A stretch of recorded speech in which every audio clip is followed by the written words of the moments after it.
একদিন নবী সাল্লাল্লাহু আলাইহি ওয়াসাল্লামের সামনে ওমর রাদিয়াল্লাহু আনহু বসে আছেন। কে বসে আছেন? ওমর রাদিয়াল্লাহু আনহু নাম তো জানেন, ইসলামের দ্বিতীয় খলিফা।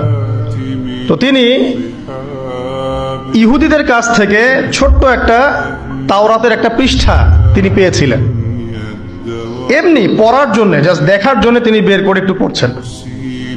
তিনি কি তাওরাতের প্রতি ঈমানদার, মানে তাওরাতকে কোরআনের উপর অগ্রাধিকার দেওয়ার মানুষ? না, তিনি জাস্ট এমনি কৌতূহল বশত দেখছেন।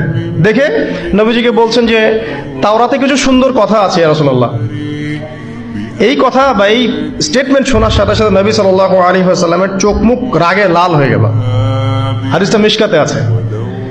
রাগে লাল হয়ে নবী সাল্লাল্লাহু আলাইহি ওয়াসাল্লাম বলছেন যে ইয়া ওমর, হে ওমর, তুমি আমার সামনে তাওরাত পড়ছো? জেনে রাখো, লাউ কানা মূসা হাইয়ান, যদি মূসা আলাইহিস সালাম এখন জীবিত থাকতো। তাওরাত কার উপর নাজিল হয়েছে? মূসা। তাওরাত পড়ছো আমার সামনে, তাওরাত যার উপর নাজিল হয়েছে সেই মূসা আলাইহিস সালাম যদি জীবিত থাকতো এখন, ফাত্তাবা'তুমুহু, আর তোমরা আমাকে বাদ দিয়ে তার অনুসরণ করতে, ওয়া তারাকতুমুনি, আমাকে ছেড়ে দিতে, লা দালালতুম আন সাওয়াইস সাবিল, তাহলে তোমরা অবশ্যই পথভ্রষ্ট হয়ে যেতে।